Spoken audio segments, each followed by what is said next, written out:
this morning on your favorite show, that is the Santon Express morning show. I've been having conversations with various individuals, particularly on In Search of the Future I Want, the power of storytelling. And yes, it's been a very interesting week. Yesterday, the African National Congress, that is the ruling party ANC, commemorated 108 years in existence. And here we are today, 26 years into democracy, with the ruling party being in power since 1994, faced with so many challenges as individuals and collectively as people who reside on in this beloved country, the Republic of South Africa. Talk to us. When you just look at the promises that those who happen to be in the governing party have promised people, do you think that they have lived up to the promise as a governing party, those individuals who happen to make use of the ANC as a vehicle into power? I don't want to approach this in a way where I'm bad mouthing ANC. I mean, they have done some things for our nation, but unfortunately, obviously, they haven't lived up to the promises due to factors like corruption and disasters in other avenues. But yeah, they haven't lived up to the promises, but we do recognize what they've done for our nation. We do. I mean, we still a young country in terms of democracy. I mean, 26 years, and I think what we like to do is compare ourselves to countries that have had the democracy for over 50 years. So I think it would be kind of unfair to compare ourselves to those countries because they've been having democracy. They've been having those opportunities to better themselves. America has fallen so many times, but they now a powerhouse. China has fallen so many times. Same, so those type of things. So us falling is just a process or a procedure that happens to every country that wants to be great. But as far as ANC keeping or living up to the promises, no, I don't think they really have. It's interesting that you mentioned that there is certain things that you can upload the individuals who work in who actually use this vehicle called ANC in as far as getting into power in delivering on certain aspects, but also recognizing the fact that there are many other things that they failed to live up to the promise. If you're given an opportunity just to share the kind of future that you want with the president, what is it that you would say to the president of the ANC, who also happens to be the president of the The country, country. Cyril Ramaphosa, in as far as the future that you want and what you think needs to be done in order to get it right where you think that there is a missing link? Um, right now, I think we should really focus on the education sector. Like with education, it is really expensive. We in terms of tertiary level, we're really paying a lot of money, and in terms of also the level of education as well. Uh, uh, uh, we it needs to be improved as well. So if I were to have a conversation with our president, I'd really want us to focus on lowering at least the costs of education, especially on tertiary level, because we are paying a lot. We are paying for accommodation, we're paying for groceries, we're paying for school, these colleges and universities. So it is very expensive for us and our parents. I mean, now we get your student loans and then you can't pay them off now because when you start working, there's other bills that you now need to pay, like housing and your rent and everything. So it is. I think I would have a conversation about lowering the costs of education and also improving the standard of education as well. So we don't want to have a matter where now we sure we are educated, but the things that we learn are irrelevant to our society right now, are irrelevant to what the world is doing now and moving, and because the world continues to move forward, and I feel like our education system is still lacking a bit and is still irrelevant. I mean, my textbooks are literally 3 years, 4 years behind, and I'm learning that, and I'm supposed to get a job with that type of education, that level of education. So lowering the cost of education, but also raising the level of the standard of education. Improving the quality of education, Improving basically. the quality. Wow. Okay. That's very interesting that you mentioned the aspect of education. And if you were just to look at that facet that you are raising, particularly on education. I mean, I think a day ago, 2 days ago, I actually was listening to the news, and I heard the premier of Gauteng, that is Honorable David Makura. He was stating that there are certain aspects of evaluation that will be done also, particularly for primary education, for in relation to the teachers. So that they are evaluated as well, and that in itself can be able to give parents of scholars, of students, an indication of which primary schools, in as far as results, are doing quite well. Do you think that that in itself is something that is critical? Just the evaluation of how this how education is delivered at the end of the day, in order to improve the quality of education. Yeah. So are you talking about at a primary level? Yes, this is at a primary level. Okay. Starting at a primary level, and then doing it also at the secondary level. I mean,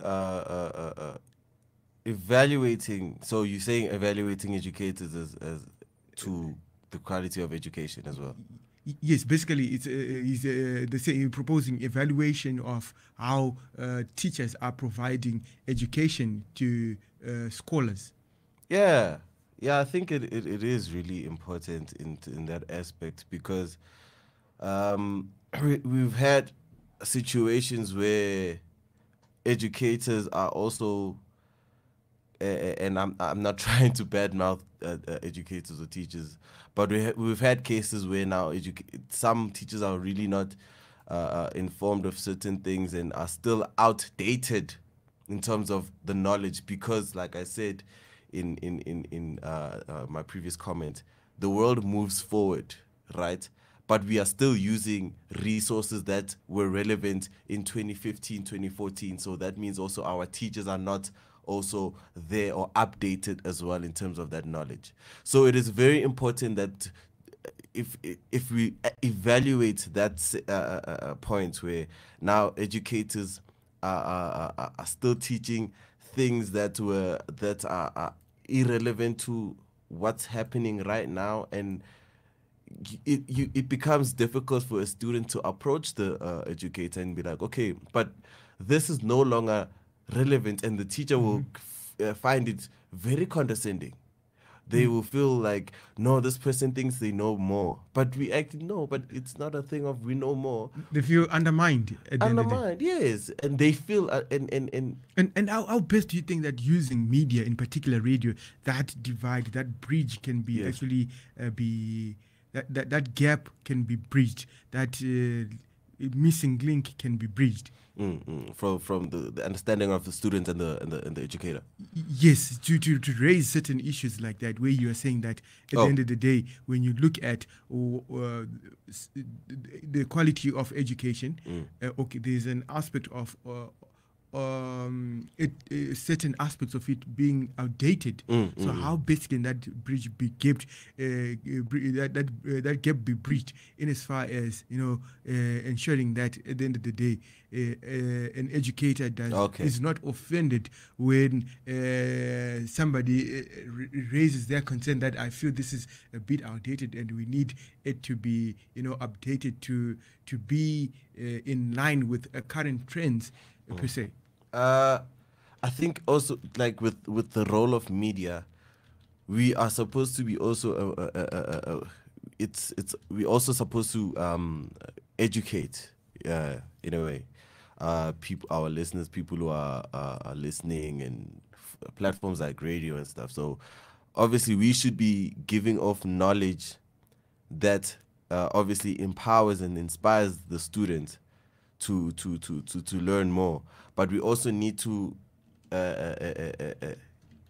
teach how to approach those type of situations. So if you go to a teacher, don't be condescending. Don't go to be at a matter where, no, you what you're teaching is irrelevant. It's like, yo, it's rubbish. Well, your approach, no. So, ma'am, I feel like what you are teaching right now is kind of off point when it comes to what's happening to our society. So you begin to also inform the teacher of what's happening and show them, no, this is what's happening, this, and this, without being also undermining or condescending. So the role of media also needs to play in those type of informing people to inform other people in a way.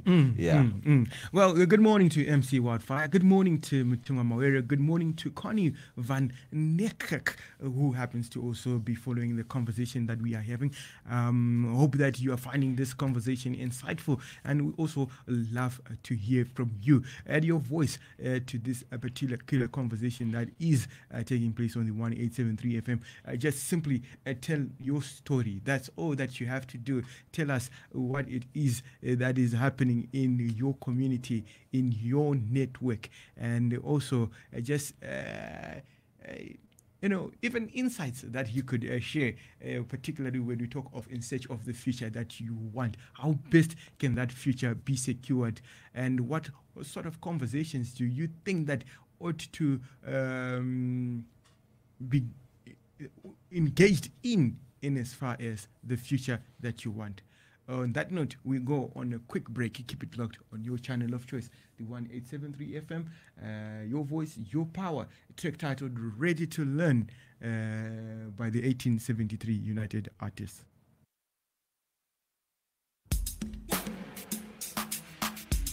Yeah. Ooh, yeah. Yeah. When we realize this, we all knew we were heading for something, someplace, where minds have never been.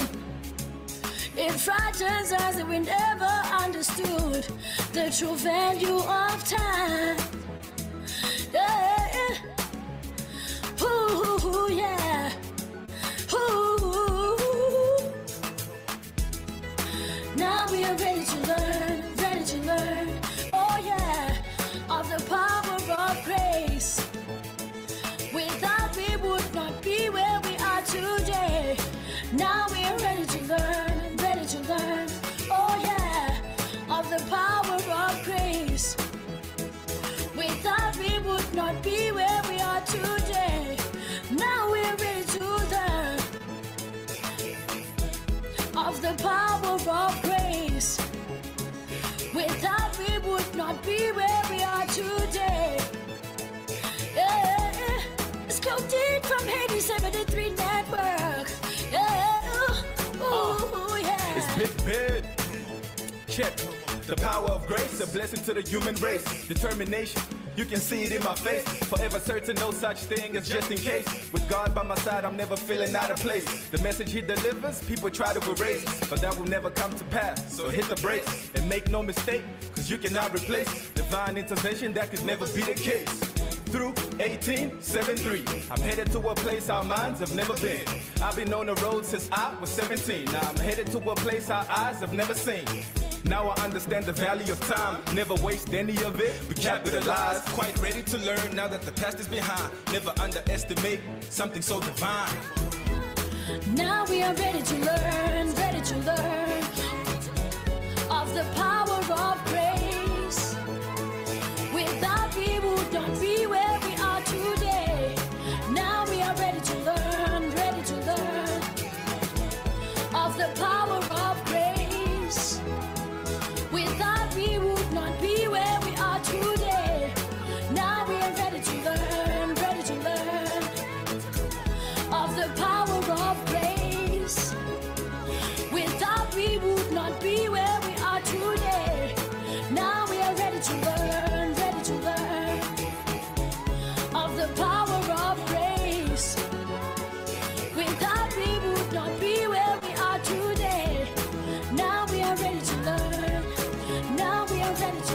Yes.